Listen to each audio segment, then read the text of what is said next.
Hello everyone, what an exciting show we have for you today. So that's what you do. We have two inspiring actors and wrestler wannabes with us today with a very special guest. We have Alex Jaafar and Dennis Marin, and I'm going to give it to Alex right now. Ladies and gentlemen, weighing in tonight at 295 pounds, standing at a 5'10", the greatest wrestler in wrestling history, Rhino! What an introduction. See, the problem is if you do that too good, they're not going to allow you to wrestle. They're going to keep you on the mic introducing everybody. So you got to watch out. You don't want to do that too good. It's actually the first time I did that. Oh, really? There you go. There you go. Let it be the last time. He practiced on you. Job, yeah.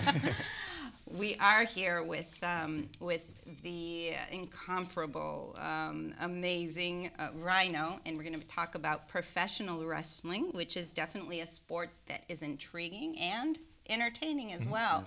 And of course, Alex and Dennis are involved in the Takedown Wrestling Alliance, which is the TWA. So always exposed to wrestlers. And when they heard your name, it was actual chaos. Rhino, yeah. Rhino. So this is a treat for all of us. Rhino, tell us about your aspiring career and what made you go into wrestling. And how does your mom feel about this? I think she was the only one that was ever supportive. Oh, that's wonderful. My brothers were like, hey, when are you going to get a real job, loser? It's like, I do. It's not really quite paying the bills, but hey, it's a real job spraying lawns. And that's one of the reasons. I've been a bit of a regular on, the shows here in Dearborn Heights, and the reason why is because you guys treat me so nice. Well, with that introduction and the kind words you have, how can you get rid of me? You're a local celebrity. Well, we're all celebrities, so in God's eyes. But, I put my pants on one leg at a time, so we're all the same. So, but anyways, but thank you. My only advice and what got me into wrestling is I figured, okay, how can I pick up chicks? And if you guys are thinking that, it don't work. When you say you're a wrestler, they're like, oh, Good you're advice. broke. And then my car, the note on my car was due, so you're not going to make any money starting out. So if you think you're going to make quick money, that's not the case. But as long as you have a love and a passion for it, and you work hard, you'll be successful, as far as reaching your goals, whatever they may be. You've reached quite a bit of goals, and you're nationally known as a wrestler. Worldly, actually. Worldly known as a wrestler. Okay, so this is my question. Mom didn't do her homework. Worldly known and I as a wrestler. I say mom because Alex, I'm stooging Alex off. This is his mother, his lovely mother. So. Well, I've sort of adopted Dennis too. So, yeah. I'm like her second son. I claim both of them. Well, I'm up for adoption. It's funny because we look alike. You guys do. I'm thinking a tag team right here, future tag team. There you go. Yeah. There you go. Just for the record, I'm up for adoption. I'm not going to look for a house, just, holiday meals, or leftovers, send them over my way. Dennis will be kind enough and Alex will be kind enough to drop them off. So there you go. I don't need to spend money on gas to go get the food. Yeah, they're going to cook. They're going to cook for you too. All right. So wrestling, I've always been intrigued by the sport of wrestling, and a lot of people say, well, it's staged or it's real or what have you. So do you know who's going to win before you get into the race? Or into the ring? When I win, it's real. When I lose, it's fake. That's the best way to describe it. It's predetermined. A lot of times when you wrestle someone, you're kind of, their style, so you really don't practice, and once you get to a certain point, it's kind of like dancing, you know how to dance with that person. And then right when, obviously you're told who will win or who will lose, and sometimes it changes out there. Because stuff happens in the ring where people get hurt, That's real. Yeah. There was actually very unfortunate death in wrestling down in Mexico. Yeah, a gentleman broke his neck. Yeah. So it was very unfortunate, and people do get hurt. So that's something you have to worry about, and you have to, obviously try and avoid to get injured and stuff like that. So. Alex, you were telling me about that. Yeah, Rey Mysterio. What happened? He did his finisher, and I guess he kicked him in the neck. And, unintentionally. Unintentionally. Yeah, he had no idea, and then the match carried on, and it just one thing led to another, and unfortunately it ended with a death. Is that something that's common in wrestling? Injuries, yeah, very common. I had neck surgery, C6, C7, yeah. That I know. You were out for 13 months, weren't you? Yes. Yeah. And then you went back to wrestling? Yeah, I mean, that was in 2001. Okay. So when you throw somebody down, or there's a chair or a table or what have you, now those are, I mean, they're real. They're real. Yeah. Tables are from Home Depot. There's a little plug from Home Depot.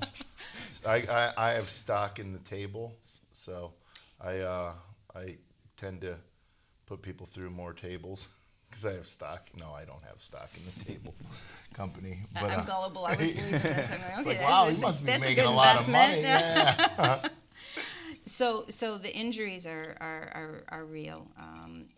When you're actually talking, and they're fighting and they're arguing back and forth. Now, are those scripted or are those just impromptu? Sometimes, these are questions I've always wanted to ask a real wrestler. I'm so excited here. A lot of times, just with anything, passion. If someone hands me a sheet of paper and says, "Okay, say this," I can't say it with passion. But if I know where the angle's going, and I can take certain things out of there that's necessary to say to further the angle, and then just come up with my own words, and what my character would say. So, and then it comes across passionate. It comes across believable. Sometimes you'll watch some young wrestlers. They'll try to, they'll plan something out, and the crowd's not feeling it because the actual performer is not, the wrestler performer don't believe in it, and you have to believe in it yourself to have it resonate with the fans. Absolutely. And the audience. So. You have to be passionate about what you do. Oh yeah, Absolutely. especially that. Let's enough boys. about me. Let's talk about Dennis and Alex and why they chose to get involved in wrestling and their goals. Well, they're both aspiring actors too. They're both going to be in the play at Henry Ford, but they do have an interest in wrestling. I know Alex has had an interest since he was very young, and Dennis as well. So guys, is this something that you want to do? Most definitely. I mean, I've been around it my whole life. I remember the first match I've ever watched was Kane and The Undertaker. Oh, yeah. And back in the day, 97 was it? Yeah. That was in Montreal. Yep. And that was, who was the main event? I think it was Steve. It was Shawn Michaels and Bret Hart. Oh, yeah, you're right. That was the the Montreal Screwjob. Yeah. I don't know if you could use those words on TV. That's what it's known on. So. Yeah. We have that button where we go, beep. Yeah, that was 1987. I was actually in Hanover, Germany. Yeah, wrestling for CWA, Otto Wanz, and which at the Wrestling Hall of Fame this past, a few weeks ago, Arnold had mentioned Otto Wanz, because Otto Wanz was retired by the time I wrestled for him. And and Arnold was a kid and Otto was the champion when he used to watch Otto. So I'm thinking to myself, here's the Terminator talking about Otto. And he was really good to work for and work with. And, I learned a lot. And I'm thinking to myself, wow, this is like awesome. And then when I passed Arnold in the hallway in the back, I'm like, I didn't know he was going to be there because I was so out of the loop with, the show and stuff, just being so busy. And How long were you in Germany? I want to say 3.5 months the first time, and then the following year, about 5 months. Now, was that contractual from here, or did you go to Germany? No, I just went over there, and, they booked you. And, more or less, unless you had a name, you were just paying your bills. So, it was fun. You can't put a price tag on experience. Remember that. Oh, yeah. And remember, never forget where you come from.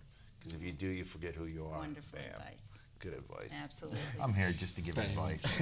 Well, I make Bob laugh. Bob, behind the camera. Absolutely. Making Bob laugh. Check. Made him laugh again. Yeah, Bob and Angela are doing a great job here. Yeah. These guys, they're like not very heavy at all. So what do you do with that? Throw him out of the ring. Well, my advice.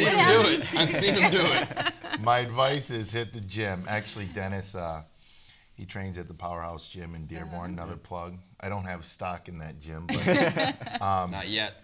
no, yeah. We will after this. But the thing is you guys. How old are you guys? I'm 20. 20. 19. Your body's still maturing. You know, even though you think you know everything, and I'm sure he tells mom. They know everything, and I found out how much I don't know. Yeah, exactly. I feel your pain. My daughter's 12, and she's telling me how to live my life. It's like, all right. No, she debates me about everything. But no, just train, you know, get a good diet, you know, a lot of protein, keep your carbs down, but especially towards the evening and stuff like that. I'll give them a little advice on that and just train heavy and, you know.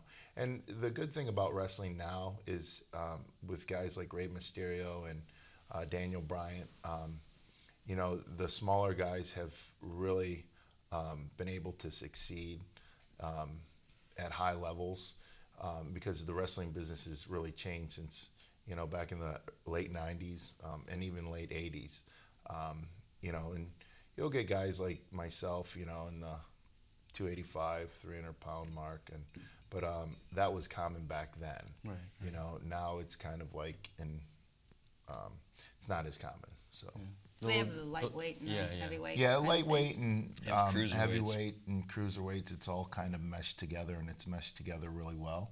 So especially on a business standpoint. So What's cruiser? Cruiserweights are like the lighter cute guys. little guys. Yeah, The cute little guys. But Those are the ones you put on your hand and sort of spin, right? yeah. And then they kick me in my face. Spinning them. Then I let them down. They kick me in the face, and I'm like, that was a bad idea. Yeah, but usually the smaller guys are really agile, so they do like flips around the ring, and we can't do that. They're very entertaining. I mean, I was going to say, that sounds entertaining. The high flyers, you know, they're hitting hurricanranas and, you know, spinning and back kicks and jumping off the top turnbuckle, you know. And they're doing things like someone, you know, of bigger size wouldn't be able to do, you know. So it's a good mix. Yeah. You know, you have the power and the charisma. So. And I really enjoy wrestling like cruiserweights and guys that are smaller because, you know, you're able to be a good base for them. Mm-hmm. So you can do things in a match that really wows the crowd. You know. You probably look like the real bad guy, though, beating up on this little guy. Believe it or not. It's pretty entertaining. I'm such, you know, like fans love my style. You know, and then they see my personality outside the ring, and they're like, wow, he's a very likable guy. You know, that's a guy I want to have a beer with, even though I don't drink. Absolutely. But I'll still go, and they can buy me a Red Bull. Sugar-free Red Bull. There you go. There you go, water. Yeah. Well, I got to tell you, Bob actually spoke very, very, very highly of you and said, because I paid him. Well, what he said, you get to know what to do for money, Bob.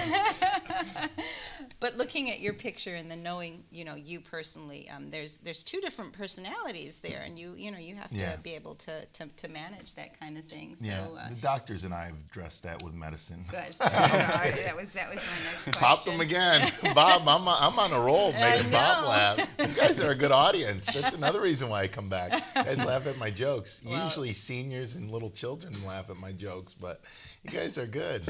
Funny. Dennis, what kind of questions do you want to ask Rhino in regards to what you want to do? And certainly, I do have one question. That's something I'm debating now with Scotty Freytown and Keith Calhoun, my mentors, you know, in the TWA, and that's my decision of whether or not to go heel or babyface. Mm-hmm. Now, based on your prior experience, I don't understand. What would you recommend heel, for bad guy, face, a newcomer? Thanks. Okay. Let Alex explain what a heel and a babyface is. Well, we just did. Well, no, to the Explain camera. it again. A heel is basically the bad guy, and the face is the good guy, like the superhero. Yay, we're gonna fight for the crowd. Mm-hmm. Okay, so they like take roles on. Yeah. Okay. Well, a lot of it's like a good versus evil kind of thing. Yeah. Right. And there has to be a bad guy to be a good guy. So technically, it's a baby face, but we shorten it up and just say face. Takes too much energy to say baby face. Yeah. These At kids least all the nowadays. rest energy in the ring, so. Especially when you're working out like Rhino over Right. there. But see, the thing is wrestling and wrestlers, with any industry or anything you want to get into, you need to learn the history. You know, and there was wrestling before you started watching it. So, and the benefit of YouTube, you can go back and look up guys like Dick the Bruiser, which was a legend in this area, the Sheik, the original Sheik, not the Iron Sheik. You know, so there's a lot of you know, the territory days and where it was and where it came, or where it's at now, and like WWE is a global brand. You know, so you have to look up the history, you have to study it, and remember what was old can be new again. Right. You know, moves, sayings, catchphrase, you know, a catchphrase. So that's very important to study and research. But yeah, like wrestling was at a point, it was part of a carnival act because business had went down. Right. And then at the turn of the century, not this past one, but the one before, it was like the biggest sport in America. So, and then it kind of faded, and then it, I think that's when it was part of the circus or before. But then when television came around, and then it really jumped up, and then it took a nosedive, and then when cable came around, that's when it really, So it'll fluctuate, you know, business will fluctuate with, and the popularity with, you know, usually goes with, you know, if there's a recession or something like that, business will start to taper. But anyways, it's always a roller coaster, kind of like the economy. So, you know, and that's things you need to learn too, you know, and then just try to focus on, you know, when you're young, try to focus on your in-ring work. Don't worry about babyface or heel. Don't worry about characters or gimmicks or names or this and that, because you'll evolve. But you never don't worry about doing flips or anything. Worry about how to lock up proper, how to take an arm, how to arm drag. Because my job in there, and this is a very good learning experience. My job in there is to take care of you and your body, and your job is to take care of me and my body. Because if you hurt me, I can't provide for my family, and that's the old mentality. And if I hurt you, you can't provide for your family. So you have to look at it this way. It's not about hitting every move you know.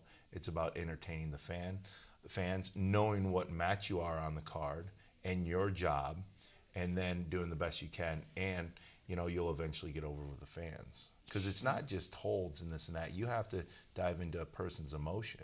Because if you really love someone or something, you will follow them. You will talk about them. When you're talking about them, people are like, who? What? Oh. And then they become interest.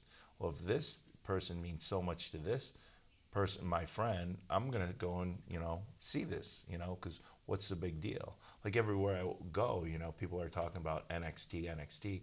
And NXT is a WWE brand for the watchers, the viewers. And because they're really capturing the emotion of the fans, you know, and that's why everybody's talking about it. So more and more people tune in, and it's just like, you know, even WWE, they're like, we can't explain why this brand, because they have the Raw, the SmackDown, and the NXT has taken off as well as it did, you know, and I mean, it's just growing, but because people are emotionally attached to the product. Absolutely. I love what you said. You know, we have... A lot of women love what I say. I just... I got Bob again. I was getting all serious there, and I had to bring it back. You know, we have a show called Beyond the Highlights, and they talk a lot about football, and we have some local celebrities that actually host the show, Brian Musalem and Jason Strayhorn. And for me, football is the dangerous sport. For me, I just look at two groups of men running at each other and trying to knock each other down. It's the same thing. But wrestling, you know, you're telling me you take care of one another, and you try to make sure that, you know, during the process you don't hurt one another. We try not to. It almost sounds, you know, just the opposite of what the perception is, in that it's more controlled. In regards to being to safety than football is. Yeah. Does that make any sense? It's a controlled environment, and I think that's the appeal to the wrestling fans, because they want to see a train wreck, but you want to know everybody's okay. Right. You know, right. You want to say chaos, but you want to know everybody's okay. It's kind of like you see a fight, you know, and you're like, oh, you're drawn to it, but you're like, oh, someone could get really hurt, you know. But this is controlled. This is someone you can be emotionally attached to because of their catchphrases and this and that, and you know. Sort of play off one another. Yeah, and then you know, so it's like I think that's the real appeal, you know, because people there'll always be fans that'll cheer for the bad guy, you know. Like, Absolutely. I mean, there's guys that hated Ric Flair back in the '80s and '90s, but they look back and they watch his stuff and they're like, wow, I really love him, and why didn't I love him back then? I remember my first wrestling show I went to. It was I was a fan for years. It was '94, and like, I didn't really know that people really like bad guys. It was Hulk Hogan versus Ric Flair. Grown men are dressed in suits, you know, doing the Four Horsemen, and I'm like, why are they cheering Ric Flair? He's the bad guy. And then I was 19 at the time, or 18. I'm thinking, wow, like, and then I kind of like, okay, I understand, you know, it's okay to like a bad guy, but because they know that at the end of the day, that's not really him. But then again, Ric Flair was kind of the real deal. He did party all the time. So, in some of his sayings, I've spent more. We were talking about this the other day. Ric Flair in a promo said, "I spent more on spilt liquor than you've made last year." Oh, Lord. I don't think that was true, but That's a wrestling match waiting to happen. yeah. Alex, what prompted you and got you interested in wrestling? Because I have been exposed to wrestling ever since he was 4, I think. Yeah. And he just got into it. So what made you? Yeah, what made? What was I was at my grandma's house. I think it was in 1999. And my mom gave me a videotape, one of those We All Love Each Other videotapes. You know, with the puppets, they teach you life lessons. And I popped it in, and I pressed stop to rewind it. And then I just see Hulk Hogan on the TV. And he was yelling at his manager. And then... Was it Jimmy Hart? I think so. Yes, I love Jimmy Hart. And then I pressed play, and then it was too far back. So I stopped and pressed forward. Long story short, I never made it to the video. But that was on the video? No, I pressed stop. It was on the cable. Okay. When I was forwarding the video to get to the spot. Never made it to the video. Just watched the match. And then you rewound it for the, was it DVR or whatever? Or? No, this was just regular. I think he was putting the video in and trying to rewind it. You know, the TV comes on, and so it was Hulk Hogan. You just never got to it. Just never got to it. Okay. So you just kept on watching the wrestling. Yeah, she didn't know that until now. Oh, okay. Yeah. Is there anything else that she don't know about? Like I know. That was destroyed. I used to watch SmackDown in secret a lot. Oh, did you? Yeah. You know, my parents, they would ground me from wrestling. Yeah, they were like, okay, well, you're grounded from wrestling. Oh, come on. Well, it's the foul language, too. No, it was the same thing. She caught me that... watching it. I was done. No TV for like a month. And then in 2007... they would let us watch TV. They would let us watch the news with them. Boring as a kid. But we were grounded from wrestling. You actually went to the wrestling match. Which one was it? I did. It was WrestleMania 23. Oh, here in Detroit. Oh, okay, yeah. Were you part of that at all? No, I was with a company called TNA at that time. Oh, right. Okay. Yeah. But I was just at this past WrestleMania, right, and that was last weekend. It was nice because we had the show for NXT on that Friday, which it was like 5,100 people. It sold out in an hour or two. Wow! And that was our biggest draw so far, and yeah, so it was fun to be part of that, and the crowd was insane. And then it was nice because they had me out there. They flew me in that day, and then they kept me out there the whole weekend, and I was able to enjoy that weekend. It was like the first WrestleMania I was part of that I could really enjoy, you know, because usually they have you running around here and there. So, and my one thing I bragged to my friends was the whole weekend I only spent $53. Really? Had That's food nice. everywhere. Yeah. Well, that's one thing to look forward to. Yeah, exactly. It's actually a funny story. First time I watched TNA, I turned it on and it was him choking out the Iranian with the scarf. Oh, really? It's like, if you don't like the country, then leave.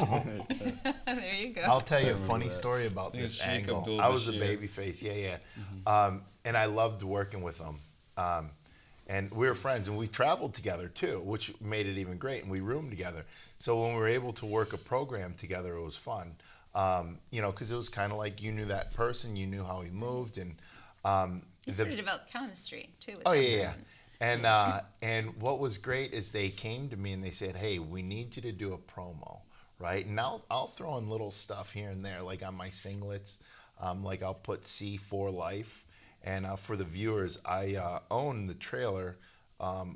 It's on Pelham and Dartmouth right there. And, the trailer park. C4, I own that trailer, right? And I built that deck. The deck is still there. I drive by every once in a while. So anyways, I put that on my... put C4 Life on my trunks, meaning trailer park for life, right? So anyways... So, I'll do stuff like that. So, when I was doing that angle, I had this Italy zip-up jacket, right? Because my grandparents are from Italy. And they came to me and they said, you gotta cut this all-American promo and telling them this and that. And, anyways, I go, okay. I go, is what I'm wearing okay? Or do I need to be in gear, right? They go, no. What you're wearing is fine.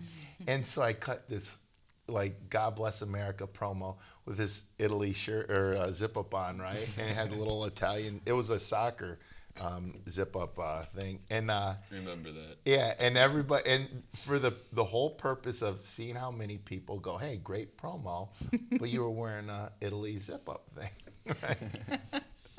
And I think funny. 3 people brought it up to my attention, the guys that write the promos and stuff, and they just gave me the bullet points, and yeah. It was but no one, during the taping, no one really. No one knew, the camera person, and they would say something to you. It's not like they were afraid to.